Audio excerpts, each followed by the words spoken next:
Okuva vaawo mpitolo yatandika abantu bangi benyigidde mu kunoonya akalulu n'okwenyigira mu byobufuzi nga mu bano mulimu n'abakozi ba gavumenti. Muhumuza agamba okuva okunoonya akalulu ku mutendera gwa gavumenti ez'ebitundu lwe kwatandika, abakozi abamu balabiddwako nga bakuyegera bannabyabufuzi akalulu n'abasaba okukikomya.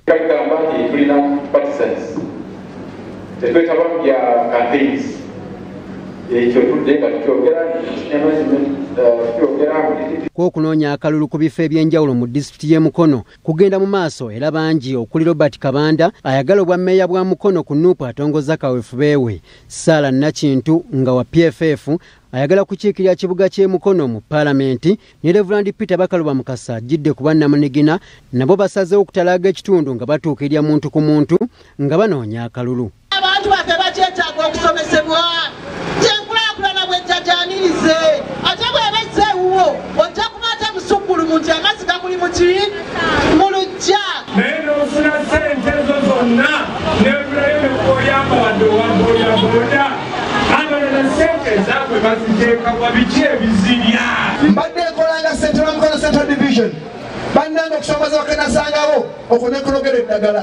Mu ngeri y'emu abavuganya ku bifo bya Paalamenti e Kalungu balabudde abalonzi okwewala abazze baagala ebifo nga bayita mu nkola ey'okubabuzaabuza basobole okubatwalako obuwagizi bwabwe. Abeesimbyewo ku kifo ky'omubaka omukyala okubadde Minisita w'amazzi Aisha Ssekindi ng'abadde mu Kalungu Lulo, Zinga Namiiro ng'abadde mu ggombolola ya Kyamulibwa Lulo, ne Nakkeya Helen mu Lukaya Town Council.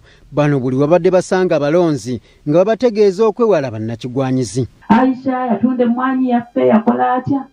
Bani waliwo omuti ogwasenguka ebbeeyi yali esse ntambula amasomero nangenda nkabaana sanitary towels basobole okubeerawo emaama dde nsobola okuva mu nsawo yange kati ate omunampa okulembeze nonga tekiyitire kanyawaba tosakidde bantu bejjukira gye bakujjako akakatono kofuna ebaddizeeko. Abeesimbyewo ku kifo ky'omubaka wa Kalungu West okubadde Haji Kiganda Twaha munna NRM ne Sseungu Gonzaga bano bagamba nti mu kiseera kino abeesimbyewo tebalaga bantu kibagenda kubakolera okuggyako okwewola ensimbi zibakozesa mu kugulirira abalonzi. Abantu nga baŋŋamba nti omwana ennaku zino okumuzaala wakakadde.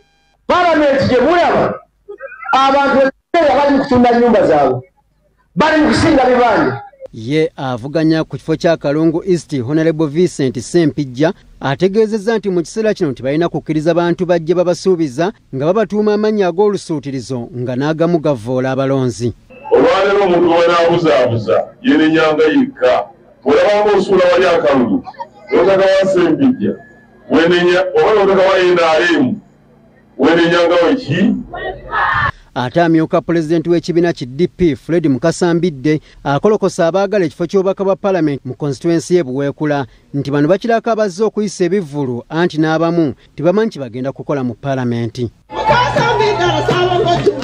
Mbidde okwogera bino abadde atongoza kakuyegewe mu ggombolola y'e Butoloogo gy'asuubirizza abalonzi okubakolera ku bibaluma. Gavumenti pulogulaamu yaayo ey'okutabaaza amazzi mu byalo yonna wano we tugenda okukuba ettooki. Ono yegattiddwako ayagala obwa ssentebe bwa disitulikiti y'e Mubende Gahanga Tumusime Vincent Kisanja eyajeemera ekibiina kye ki NRM n'asalawo okuddamu okwesimbawo ku lulwe ng'ono naye asinzidde Butoloogo n'alabula ababbi b'ettaka nti kyekiseera bazingeko ebyabwe kubanga tagenda kubattira ku liiso. Ekirigenda kirwanyisa nbalukirwanyisa era pulezidenti bwatukeera wano mu 2015-12 kijja kuba kimaze okuteera. Bannabutoloogo baliko bye basabye abeesimbyewo singa banaayitamu okubakiikirira. Amasanyalazi myaka 5 tulinda tewali